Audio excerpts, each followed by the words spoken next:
Hi guys, welcome back again sa ating video. And tonight, tayo ay magpa-practice ulit sa pag-trade sa gold versus US dollar. And as you can see, nag-buy tayo dito ng multiple entries. Kasi nakita natin na breakout siya. Pero ang nangyari dito guys is bumaliktad yung price, no? At saka nag-retrace. So, dito is hindi maganda yung ating entry kasi malaki yung negative dito. And dahil nga malaki na yung negative, napa-entry tayo agad ng sell na may naka-open na buy. So it means merong dalawang positions. Merong buy sa taas at saka merong sell sa baba. So nangyari ito guys kasi siguro nadala na sa emotion ko, kasi akala ko malos ako ng malaki kaya nag-sell ako agad. Pero ang nangyari dito is nag consolidate yung price. Kaya medyo matagal-tagal dito nag-hold tayo ng negative position. So nakita ninyo is puro pula yung ating floating losses, no? Kasi nga meron tayong buy sa taas saka merong sell sa baba. So ang mangyayari dito is it's either mabawi ko yung loss or madagdagan pa yung loss kasi napa-multiple sell ako dito saka napa-multiple buy. So hindi maganda ang pagganitong trade, no? Ayan. At saka hindi maganda yung ating pakiramdam ngayon kasi maraming activities sa school. So sa sobrang pagod, hindi na na-condition yung ating mind or yung ating condition before trading, hindi maganda. Kaya, yung resulta sa trade is hindi rin maganda. Okay, so nakita ninyo is maraming pula. Ibig sabihin, mga losses yan. So, sa unang trade natin dito is loss tayo ng negative 376 US dollar. Okay? So last night, panalo tayo ng around 300, I think 332 something. Pero ngayon, nalos tayo ng negative 376. Okay? Pero ang nangyari dito guys is nag-abang tayo ulit ng bagong setup. Okay? Hindi tayo matutulog hanggat hindi tayo makakabawi ng losses. Okay? Pero kailangan may limit tayo, no, kung ilan lang yung ipapatalo mo sa trade. Kasi dito, yung profit ko dito sa demo natin is nasa 1,000 US dollars na. Okay? So, yung ipapatalo ko lang dito dapat is 500 US dollar. So, ibig sabihin, meron pa akong natitirang 200 something, no?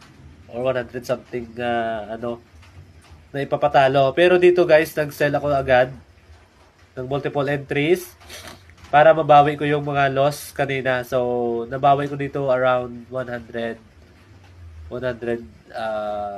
plus. Ayun. So, from negative 376, naging 187 na lang yung negative. So, nakabawi tayo guys, no? So, yun yung pangalawang entry. And then, naghintay ako another setup para mabawi yung loss natin. So dito nag-buy ako dito kasi nakita ko may mga rejections dito. Ayun. Ayan. So may rejection diyan. So ibig sabihin the buyers trying to push pataas yung price kaya nag-buy ako diyan ng multiple. Pero ayun, sa trade, hindi natin talaga ma-predict yung market kung saan siya pupunta. So, kailangan na natin dito is the probability kung anong kalakas yung chance na tataas yung presyo. Okay? So, pwede tayong manalo, pwede rin tayong matalo. So, kailangan natin talaga guys na ipag-practice yung pag-trade. Kaya ganito yung ginagawa natin. Pinapractice natin sa demo yung strategy para pag nasa live na tayo is kaya na nating ma-control yung ating emotion, ma-control yung pag-trade. Dapat hindi tayo ma-overtrade. At saka hintayin yung tamang setup bago mag-entry. Kanina kasi ang ginawa natin is medyo entry tayo ng maaga, no? Kasi dumating kami dito around 9:10 PM.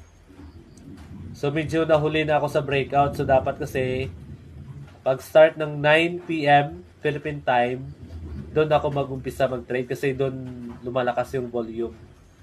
So nakita ko kanina parang naiwan ako ng price.